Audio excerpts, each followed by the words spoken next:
tells OBJ, "You'll not die but live to account for your actions," by Simon Egbule, the new national chairman of the All Progressives Congress (APC). Comrade Adams Oshiomhole assumed office last Tuesday at the party's secretariat in Abuja, after his predecessor, Chief John Oduji Oyegun, handed over to him.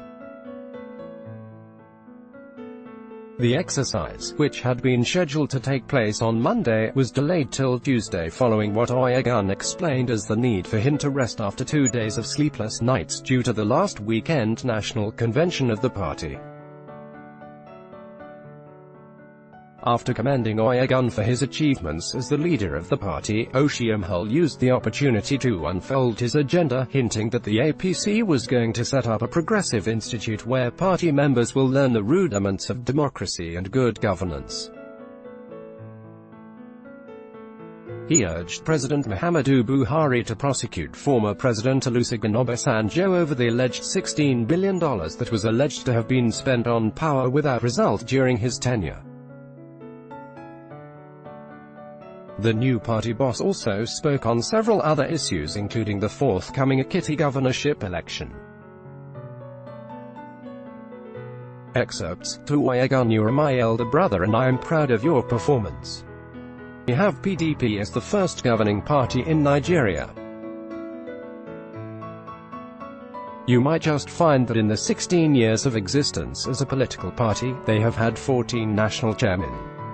When they want to write the story of internal democracy, stability of leadership and adherence to the Constitution, you, Oyegun, will be the only one in our history since 1979 who was elected, ran the party according to its rules and led on the basis of those procedures as stated in our Constitution. It is to your credit that you did not prepare pepper soup for the president and, after that, he pulled out a gun and asked you to resign," referring to then national chairman of the PDP, Chief Adu Ogbe's encounter with former President Olusegun Obasanjo. Ekiti governorship election. I am very confident that all we need to do is to make sure that the instrument that was ruthlessly deployed by then ruling party to rig us out has been dismantled.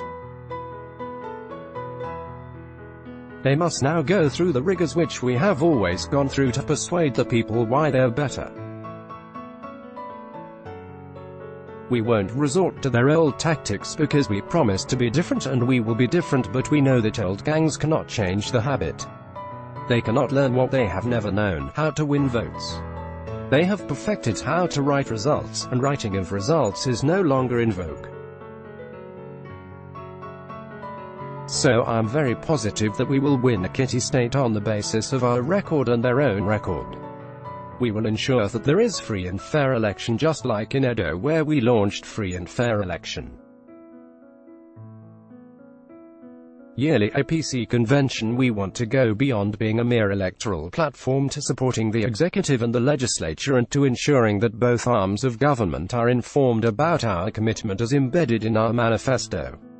And we will create a situation where every year we must have a convention, not in an open place like the Eagle Square where people beat drums and praise singers will have a field day, but in a convention center, and the agenda will not be election.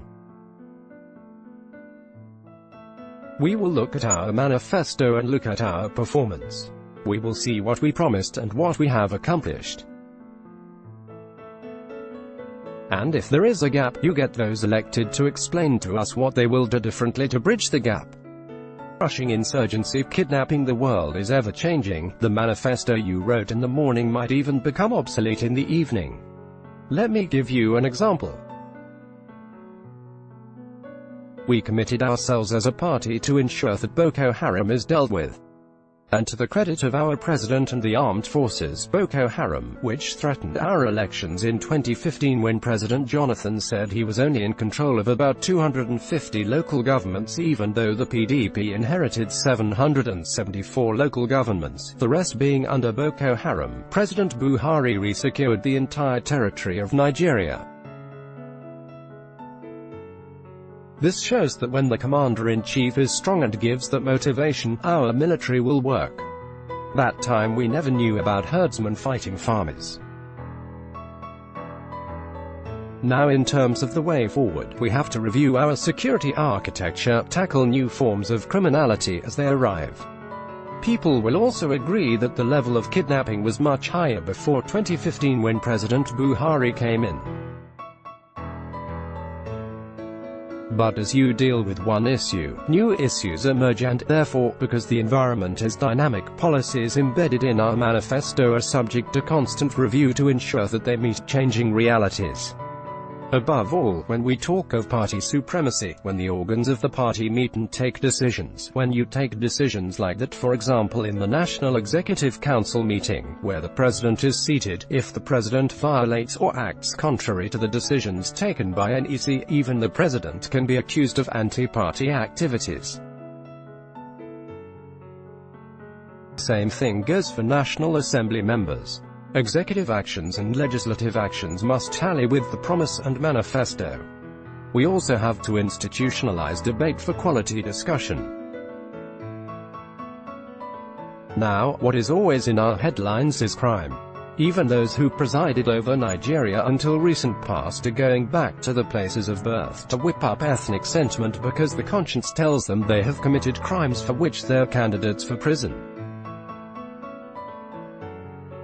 Now, we must find out these ethnic champions and religious bigots by putting on national discourse policy issues that have to do with the polity, the economy and the society. Let us build a basis for agreement and disagreement. And if people want to fight within the ranks of the APC, let that fight be to the extent that some people are raising issues about our educational policy, our economic choices, the policies of the CBN as they affect the president or wealth creation, rather than have ethnic nationality conferences. If we fix Nigeria, everybody can worship in true freedom without worshipping on empty stomach. All of us must work together to understand that in the 21st century, we need brains. We are the most populous nation, we are the most endowed nation. I think the real challenge is that our party must work to also move us to become the most skilled nation, the most united nation, the most respected nation, not on account of our size but on account of what we have accomplished. And that is why I'm saying that we must not copy bad language from the party that has been sacked from power. We are the largest party, that is what they say. What we should celebrate is how smart are we, how democratic are we, how inclusive we are, how participatory are our presence in decision-making. How do we bottom up rather than top down? APC change slogan remains I have seen an agenda to confuse our people. I'm not aware that at any forum, at any organ of the party, that there was a decision to change the slogan of the party. And as far as I know we have not changed it, our slogan remains, APC, change. We must deepen the change, sustain the change and we are consistent, then progress will be the outcome. So some people who want to deceive people, we have a duty to correct them. We are proud of our slogan, we are committed to it. A change that, for the first time former governors are being convicted not through plea bargain, yes, they must try to change the change. A change that has eliminated fake collection of subsidy from the NNPC, yes, they must be committed to change that change. But Nigerians who were victims of the massive looting are committed to sustaining the change. Nigerians whose properties have been destroyed are committed to sustaining the change.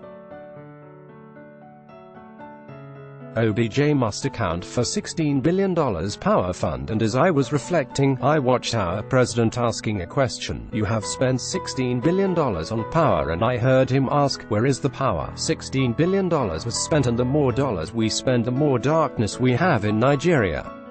Then I now said, maybe because the president has not proceeded to now ask the follow-up question, since you cannot find the power, then you must bring the $16 billion. So to assist the PDP to overcome this belief that the anti-corruption war is selective, the president needs to do the needful after all. It is already on record that what other presidents failed to do by respecting Abiola and Gani Fawehinmi, our president showed courage by recognizing June 12th. That same courage should not fail him, so he can proceed to recover the $16 billion from the man who superintended over the spending of that money. What we need to do as a party is to provide the support that our president needs. And to divert attention, Obasanjo raised the alarm that they wanted to kill him. And since President Buhari assumed office, no political leader of note has been murdered or assassinated. But this was a president under whose watch a minister of justice was murdered in cold blood, and that minister could not get justice. So when the ghosts of the Harry Marshall, Dikibo and several others who were killed under his Obasanjo regime are hovering around, the man is raising the alarm that they wanted to kill him. To kill is to prevent investigation. God will keep you alive to account. I think all of us should be ready to do everything we can to help Nigerians not to forget in a hurry those who thought they can loot for 16 years, destroy the fabric of our growth and render apology later so that they can be allowed to move around. People say when a husband or wife has been involved in serial adultery, how much can you trust? We will be ready for PDP. I want to thank my brother, Second Use, PDP National Chairman, for congratulating me and saying that I should be ready for constructive criticism. I cannot wait for that. That is why I believe we should establish a progressive institute so that our party leaders and members can interact and come up with policies. We need to have an institute where people understand that to be progressive is to be a party that is pro-people, pro-workers, pro-poor, people-driven, so that those who are elected on our platform, we cannot have people from the extreme right as well as those from the extreme left, all under the same party platform. Nigeria must move into parties based on identified ideas. So if you want to join, you'll be subjected to the rules. If you cannot, you go elsewhere. You cannot be a general-purpose dealer. We must go beyond that.